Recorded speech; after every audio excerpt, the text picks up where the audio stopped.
Conseil de l'Europe, de l'intégration. C'est l'organisation avec les 47 membres, inclus la Russie, la Turquie, où l'âme, c'est la Convention des droits de l'homme. Et aussi ce que nous disons sur les processus électoraux se base sur les valeurs qui sont dans cette Convention des droits de l'homme.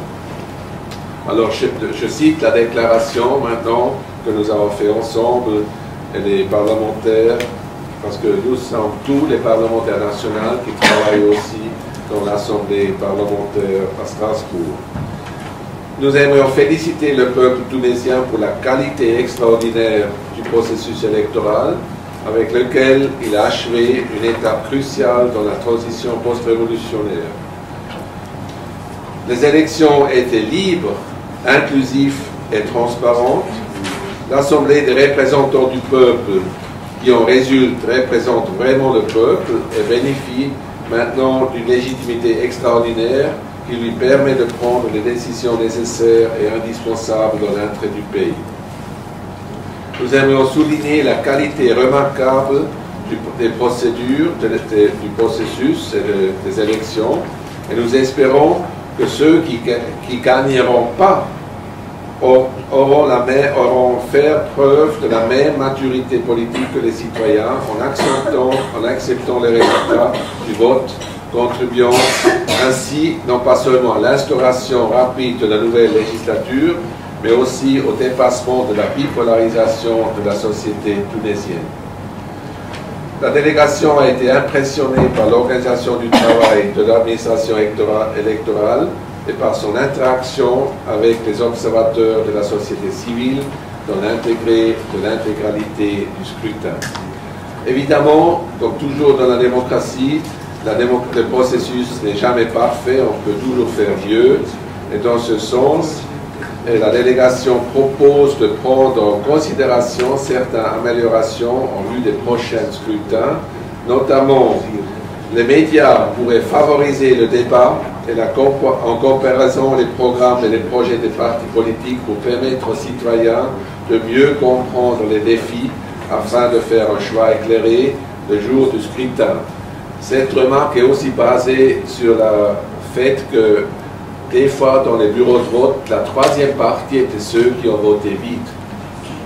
Et c'est naturellement une indication différente, mais ça pourrait être aussi une indication de la difficulté de faire un choix envers un ensemble. L'implémentation sur le financement de la campagne électorale pourrait être revue pour permettre aux partis d'accroître légalement leurs dépenses électorales tout en garantissant une transparence absolue sur la provenance de leurs moyens financiers.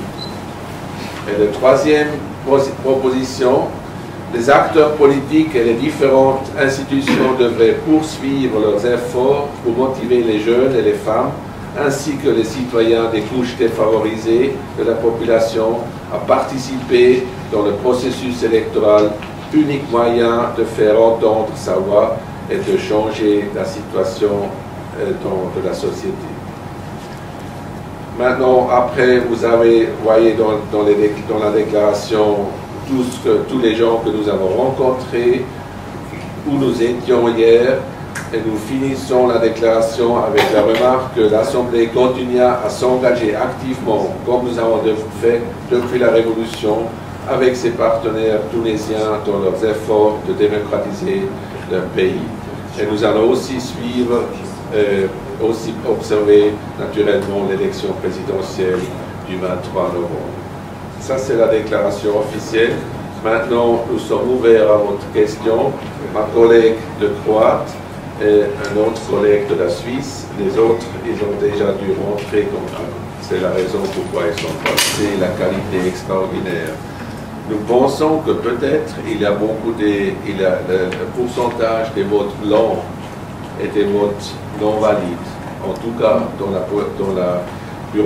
bureau de vote où j'ai fait le comptage était extraordinairement haut. Et c'est une des raisons pourquoi nous disons, et on a vu ça déjà avant, qu'il y a eu des gens qui n'ont pas vraiment compris les différences des partis politiques. On a eu l'impression que les débats n'étaient pas tellement forts. et aussi la visibilité des différents points de vue n'était pas tellement forte. On pourrait faire ça mieux. Mais ce n'est pas l'instance de l'ISI qui fait ça, c'est vous, par exemple, ou c'est la loi qui pourrait inciter ça, et les partis politiques.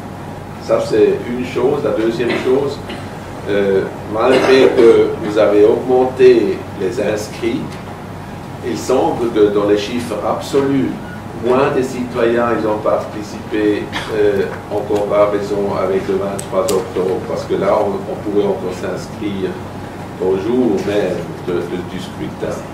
Et ça, c'est...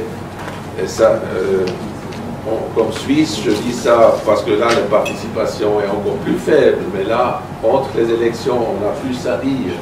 Mais toujours, si la participation est faible, la représentativité de l'Assemblée envers la population a une certaine trend, une certaine bias, dans le sens que ceux qui sont bien aisés sont mieux représentés que ceux qui ne sont pas tellement bien aisés, parce que c'est eux qui sont moins inscrits et moins participants.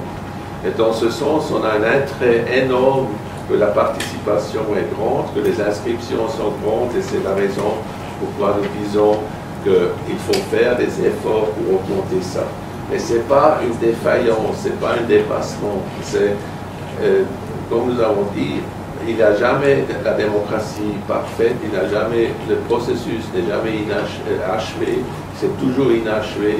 Il faut faire mieux tout en savant qu'on ne peut pas être parfait. Personnellement, j'ai été président d'un bureau électoral dans ma commune, donc je sais ce que c'est pratiquement sur le terrain, qu'est-ce que ça veut dire. Ici en Tunisie, c'est au moins la 10e fois que j'observe des élections dans divers pays d'Europe, notamment pour le Conseil de l'Europe, ce qui me permet de faire des comparaisons. Et je puis attester ce qui a été dit, que véritablement, tant à l'ouverture du bureau, parce qu'on a fait l'ouverture même de 2 bureaux ici à Tunis, après on est descendu sur Sfax, on a fait quelques villages ruraux en remontant, on a fait le dépouillement partout, on a trouvé une très bonne organisation de la part des présidentes et des présidents des bureaux électoraux, avec son équipe. Le processus était bien compris, le fonctionnement était totalement parfait, les gens étaient calmes à l'extérieur, calmes à l'intérieur. Vraiment, moi je crois qu'on peut dire que d'une façon générale, c'était très bien préparé et tout s'est très bien déroulé. Après, les questions de taux de participation, d'inscription, de durée de la campagne, ce sont des choses qui se discutent, on en parle d'ailleurs dans notre rapport, mais on peut dire en tout cas que le déroulement de ces élections est totalement crédible et conforme aux principes démocratiques.